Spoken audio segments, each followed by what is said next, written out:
Going live. Hello, everybody. We're doing a soft going live. We'll be starting in about 5 minutes. I just wanted to, since I've never done a YouTube live stream before, I wanted to check and see if there's going to be any problems. And camera setup looks pretty good, I think.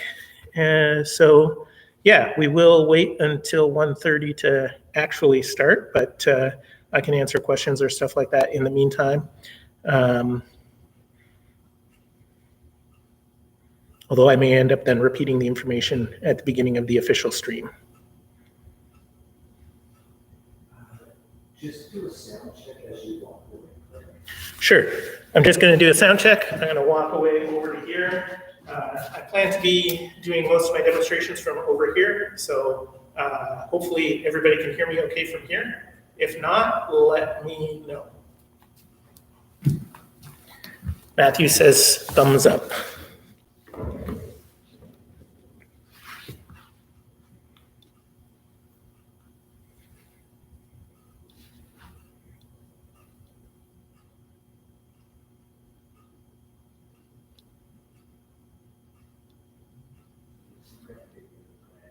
Sorry? We need some kind of video to display.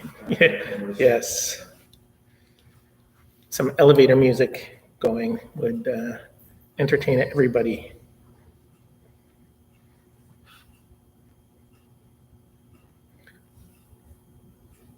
So this is going to be an experiment, as I mentioned, I think everywhere I posted this. It's mostly going to be drill focused, and I'm going to largely be winging it. We're going to stick to some pretty basic techniques and stuff like that. If people do have a specific request, feel free to put that out there, and maybe we'll do that as long as it works with the format that I'm trying to get to. But again, we'll wait a couple more minutes before we get started.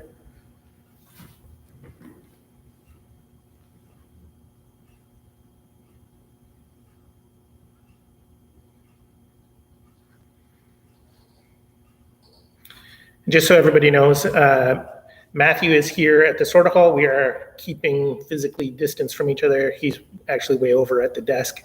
So when I'm demonstrating stuff and I'm away from the camera, I won't be able to see any questions that you post in the chat, but he will yell them at me across the room or something.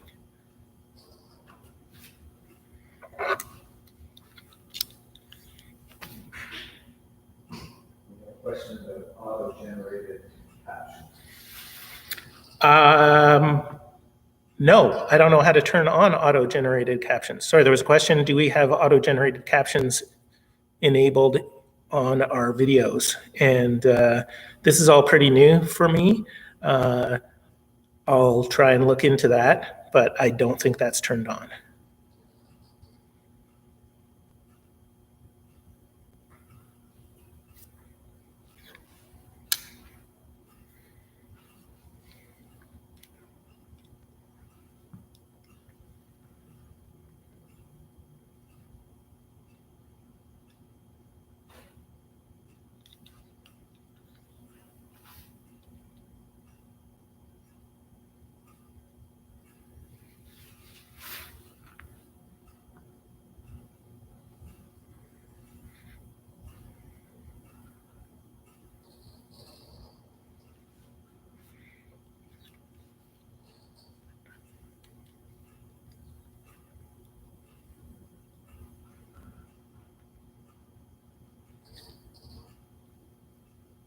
So one more thing before we're getting started that I'll just mention in the vein of this is a thing that we're just trying out for the first time, is that stuff like that, the automated captions is a really good suggestion. If you have any other thoughts or questions or things that could work better after this is over, let us know. We'll see what we can do. But my personal technology skills are not super great, but we've got a pretty good team, and I'm sure we can figure out how to do some of this stuff. Yeah, and We may find ways to do different types of content for the classes, but today is going to be mostly drill. All right, by my watch, it is now 1:30, our official start time, so we'll get started.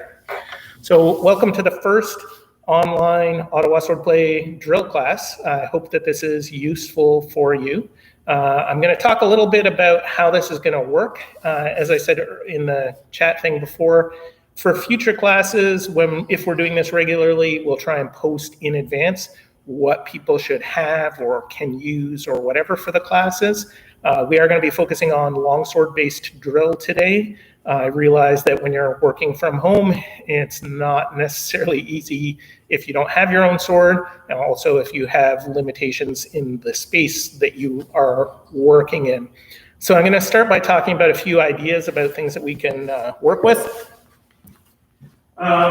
So first thing that I'm going to mention is that people who are members of Ottawa Swordplay, if you do not have a sword at home and you want to borrow one of our wooden training swords, this will be fine for doing these kind of solo drills. We don't really use these very much anymore, but we are happy to loan you one of these at no charge, and we can talk about how we can get you one of these. Obviously, for today, that's not going to happen, but these will work fine.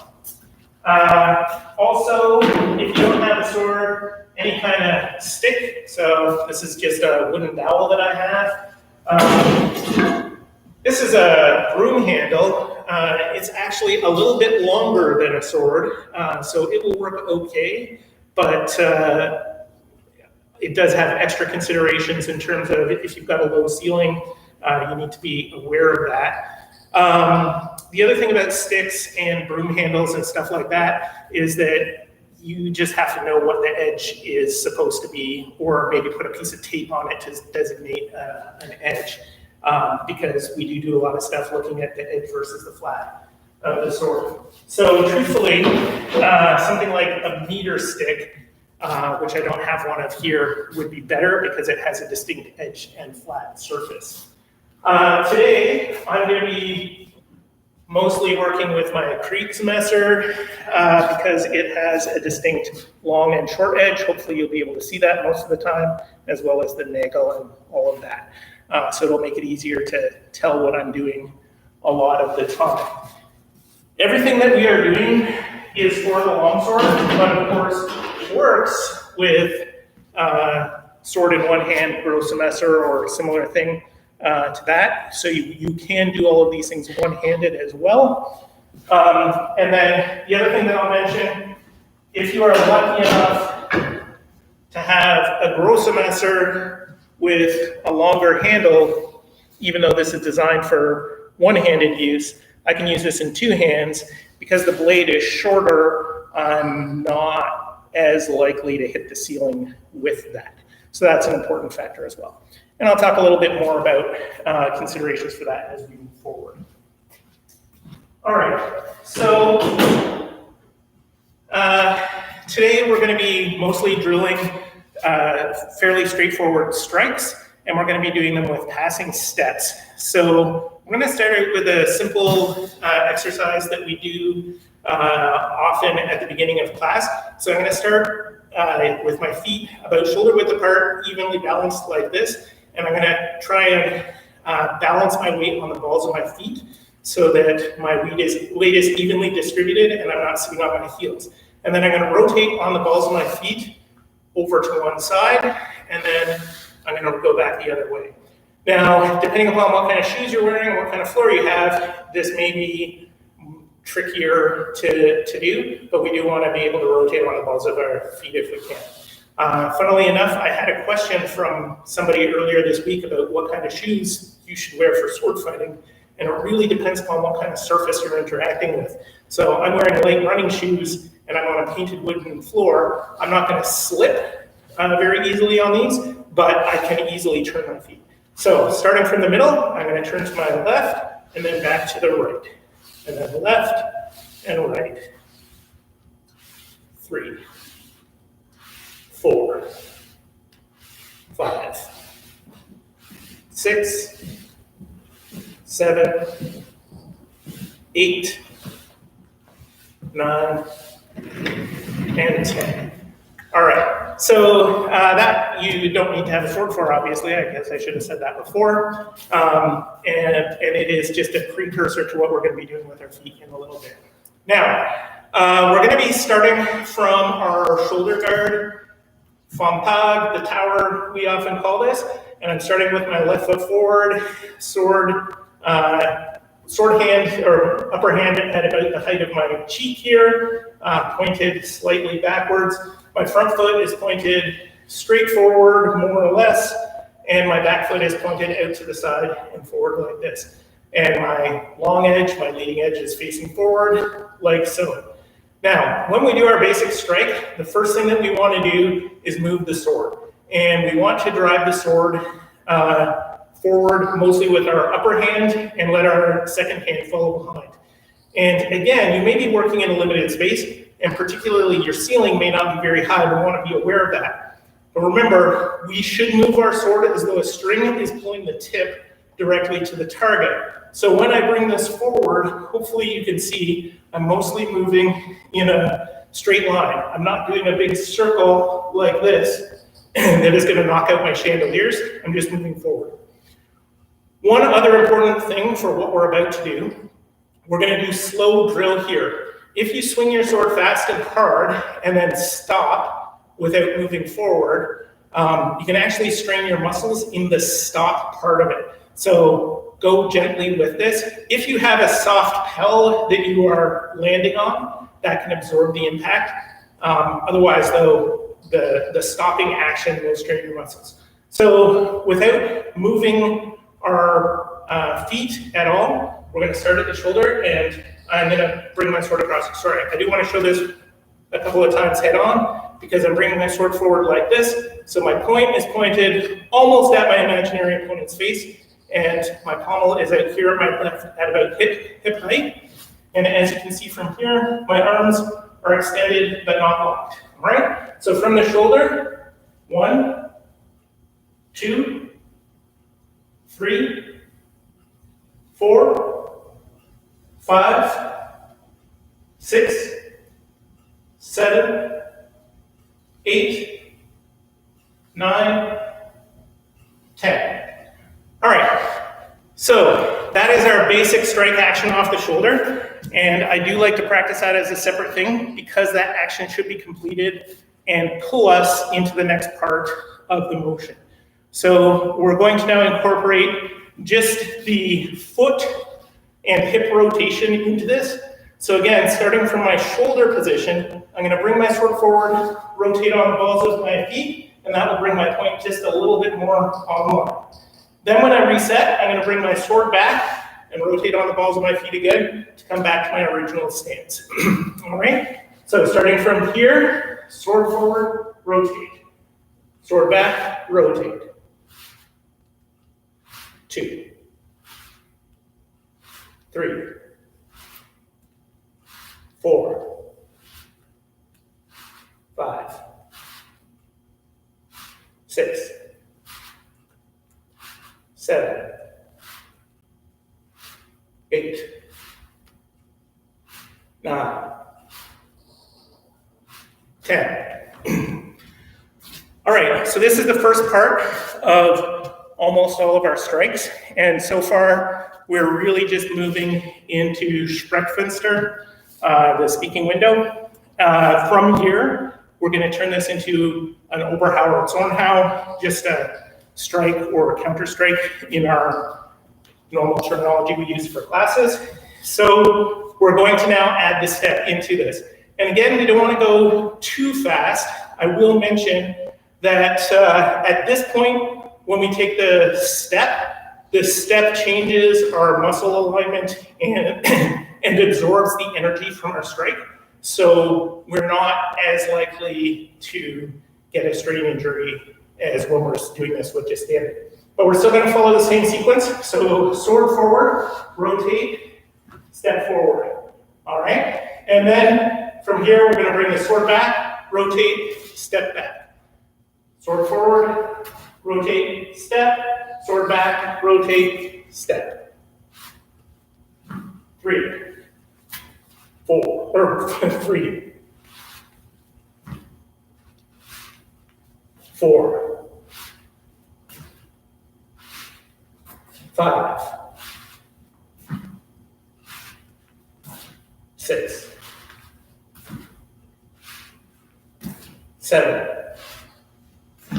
8, or 8. I always want to count on the forward set. 9, 10. All right, so that's just our strike. Now, this is the Zornhau. It's our basic first of the hidden strikes. All of our other strikes follow from here, but they actually follow a specific pattern. So next thing we're going to do is we're going to look at one of the actions with the hand, which is our transition into the thumb grip. I made a little video about this before, but I'm just going to quickly cover the general idea of how this works. So when we turn into the thumb grip, we're moving our thumb up onto the flat, but the idea is that we're trying to turn the cross guard to make a T with our wrist, like this. And then we're putting the structure of our arm supporting the flat of the sword like that.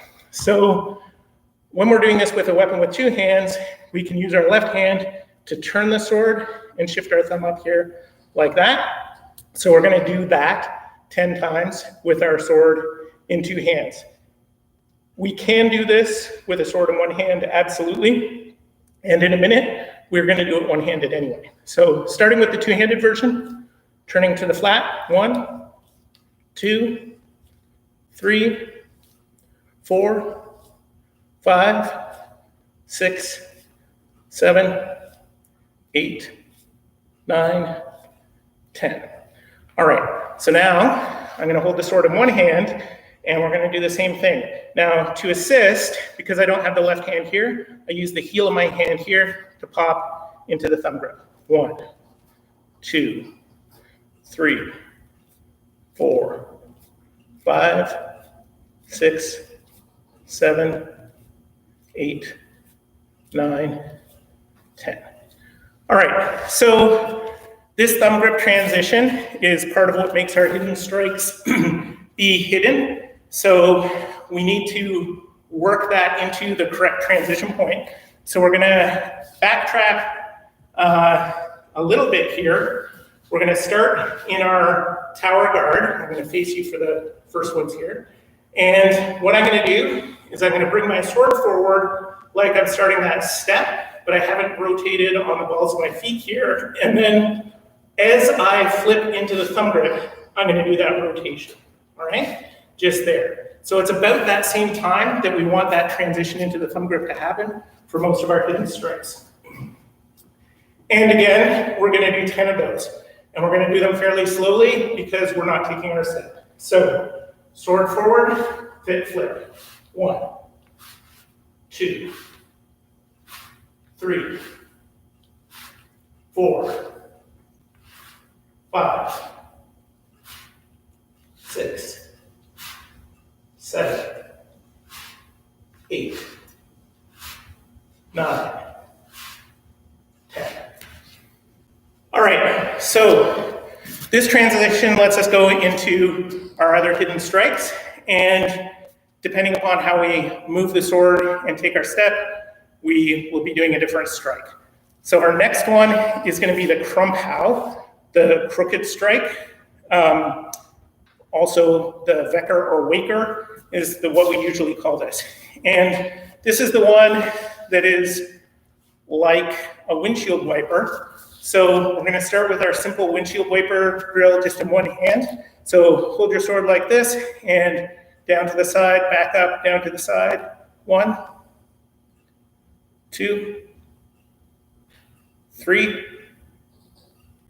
4, 5, 6, 7, 8, 9, 10.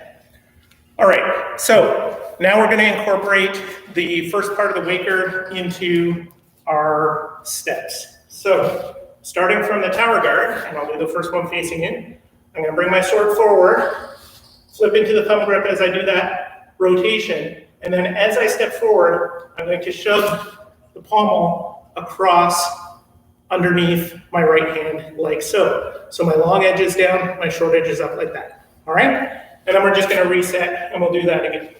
All right? So sword forward, flip, step with the waker.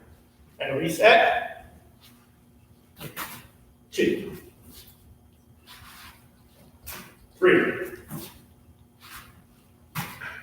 4, 5, 6, 7, 8, 9, 10. All right, so the waker is our second hidden strike.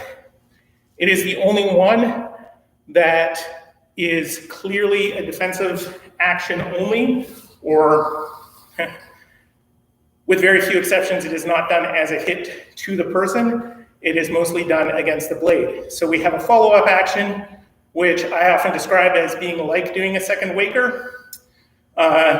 It is, in some ways, more like shooting a point long. So we're going to incorporate that now. And in order to do that, we're going to take another step. This step is going to be a triangle step. I'm going to actually face this way this time. So I'm going to bring my sword forward, flip into the thumb grip and rotate my feet, step with the waker, and then I'm going to pull my pommel to bring my sword back. But as I do that, with my back foot, I'm going to step towards the door to turn my shoulders so that my sword is rotating parallel to my shoulders. And now my point is pointed that way, long edge up, short edge down. All right? So, sword forward, flip into the thumb grip, rotate the feet, step with the waker, and then triangle step, pulling the pommel, and shooting the point long. 1, 2, 3, 4,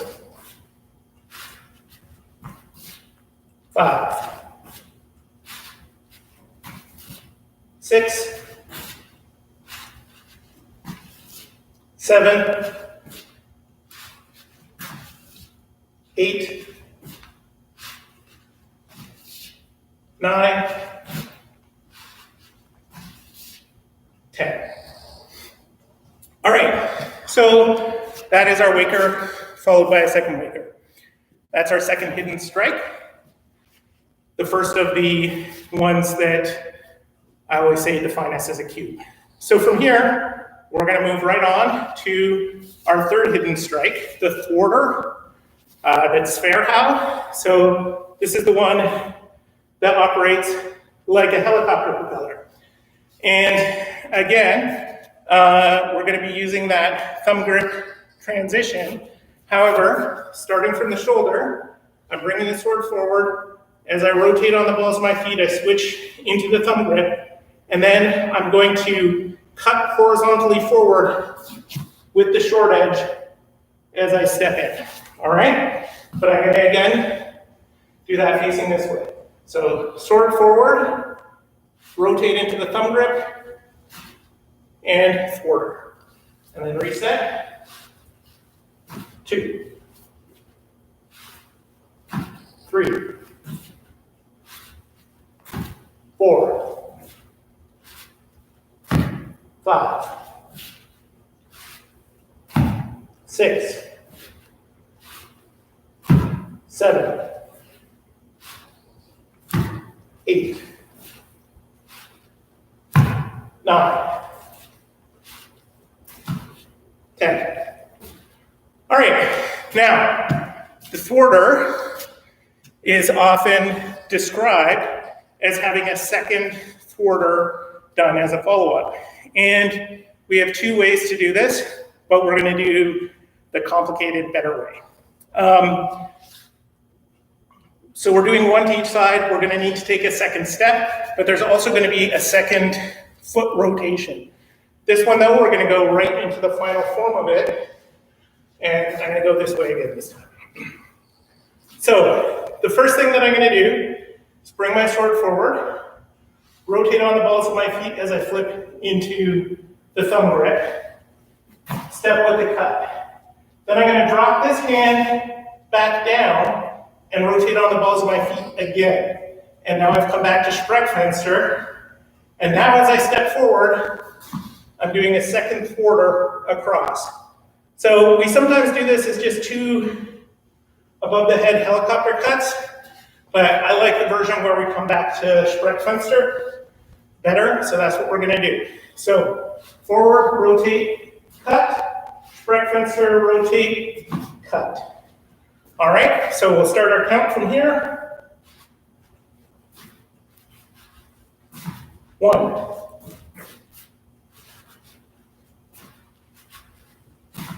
2.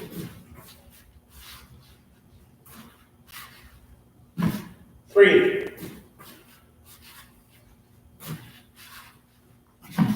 4. 5. 6. 7.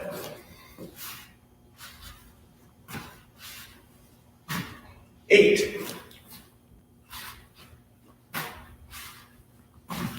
9.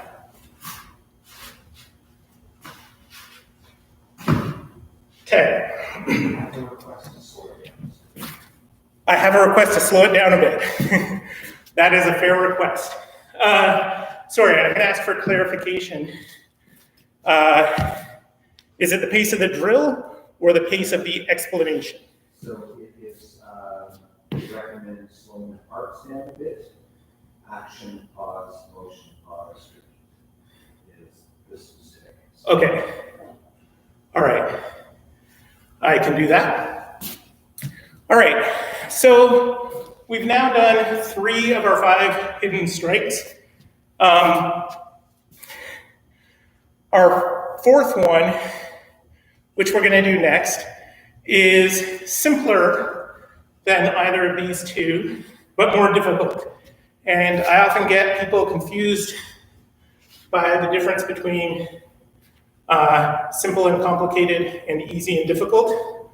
So this one is simpler but difficult. There's less to it, but is actually challenging to perform well.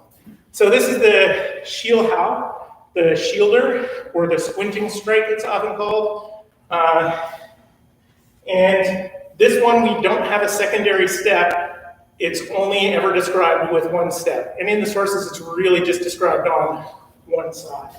So, again, we're going to start with our shoulder guard. And for this one, I'm going to bring my sword forward, rotate on the balls of my feet, and flip into the thumb grip. I'm going to come a little bit closer so you can see the hand action here. You can't see my feet right now, but hopefully you have the idea. So I'm bringing my sword forward, rotating as I flip into the thumb grip, and then from here, I'm going to drive a slicing cut down with the short edge down. So you can see my long edge is up, short edge is down, and it is a vertical cut.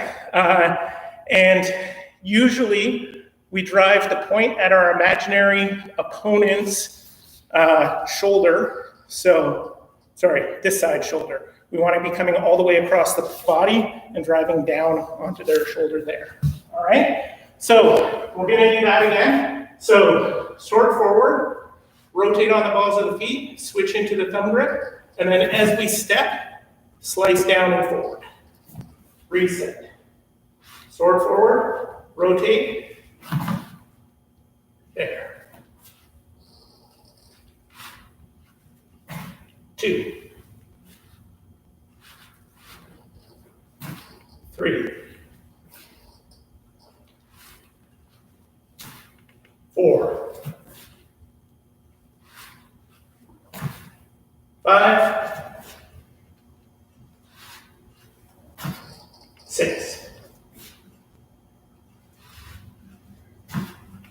7, 8, 9,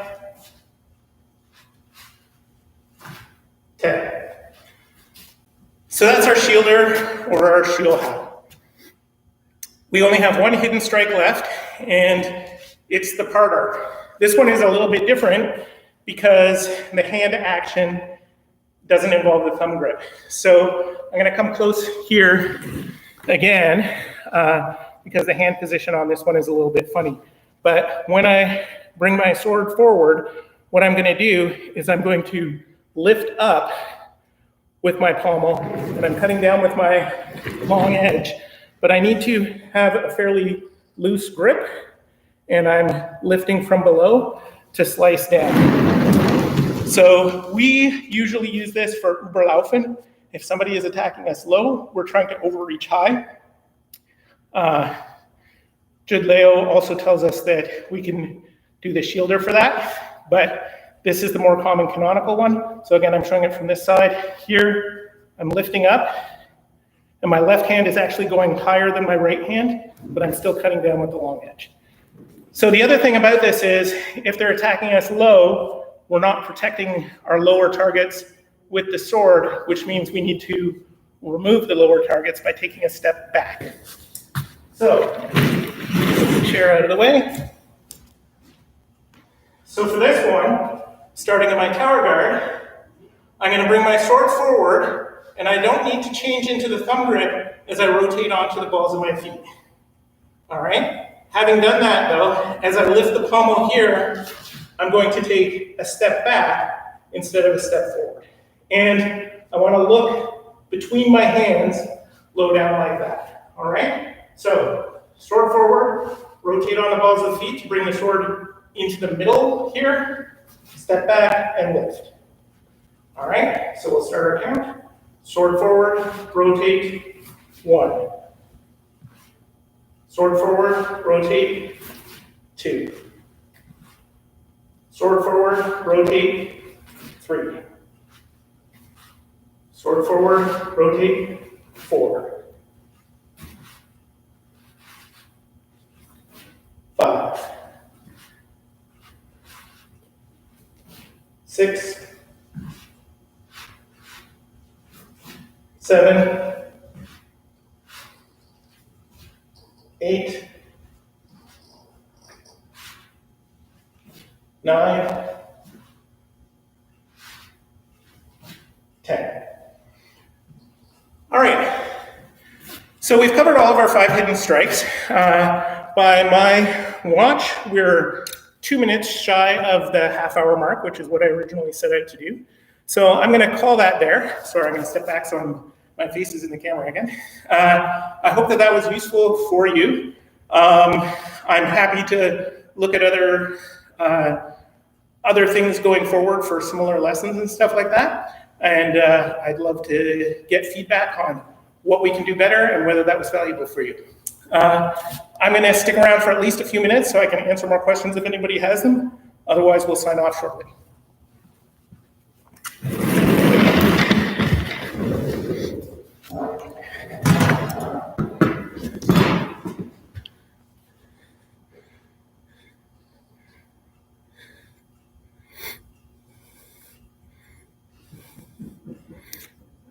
Oh, Andre wanted me to slow down the explanations. Okay. Yes, the hall looks very bare with the weapons off the wall. You can see John set up the crossed spears there to fill in where he took all his swords home so he can keep practicing. And right in the corner there is my sword bag. I took a bunch of my swords off the wall. Yeah, Sean and Marla also took a lot of their gear home. A lot of us are making videos from home as well. So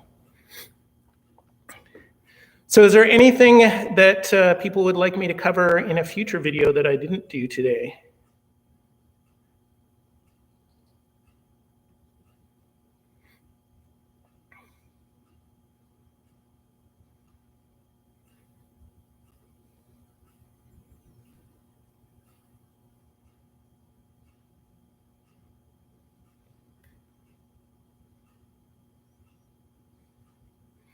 Some videos on the different guards. Okay, we can definitely do that.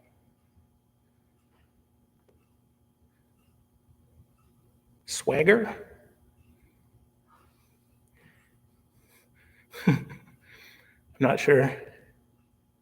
Oh, daggers. Yes. Actually, I would like to do a class on daggers as well. I thought it was important to do our trial with the longsword since that's sort of the main center thing. One of the advantages of daggers is that you can do that in a limited space and not hit the ceiling. One of the disadvantages of daggers is that a lot of the techniques require a partner, and believe it or not, I think more of our students have a sword at home than have a dagger at home. But a dagger simulator is really easy because everybody's got stuff in their kitchen. Don't use a sharp knife, oh my God.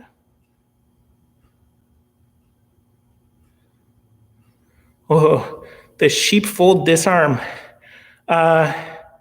Yeah, so I will try and come up with a way to demonstrate that with one person, or I might be able to bring in my son for one or two of these videos. And since he and I are living in the same home, we don't social distance anyway, so I can demonstrate techniques against him if he's willing to come in. He doesn't really do sword fighting much. Sieges, yeah, again, that's the thing that I might be able to do sieges with like against a suit of armor on a stand or something like that, but we kind of need another person for showing distance and stuff. Oh, doing the hidden strikes from other guards. So Meisterhau is a, I have a bit of a bugbear about the term Meisterhau. They're either the 5 strikes or the hidden strikes. Sorry, my German brain is shutting down. But Meisterhau is a term that was only used by Joachim Meyer, as far as I know, who is a much later version of what we teach. And he's not wrong in calling them Meisterhau, but it leads to a lot of modern confusion because people think that there's some kind of mastery involved. But Meisterhau is related to mastery in the same way that a master copy is related to mastery of a photocopier. But anyway, so yeah, the hidden strikes from other guards. We can talk about that. The short answer is, from any guard, you can go to Sprechfenster, and from Sprechfenster, you can do all of the hidden strikes. So I will talk about that in another class. All right, well, I think I'm gonna sign off. So thank you all for coming.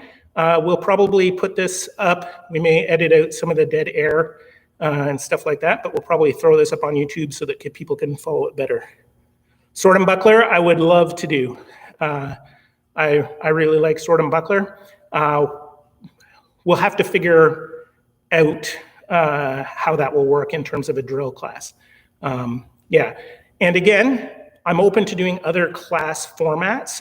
For this kind of class, I just thought good to go with basic stuff that is easy for a person to do on their own, which is sort of a tricky thing for me to figure out because I'm used to teaching people how to hit each other. So I'm trying to help people find ways to do stuff on their own. But yes, I'd like to do sword and buckler. All right, well, that's it for me. Thank you all very much.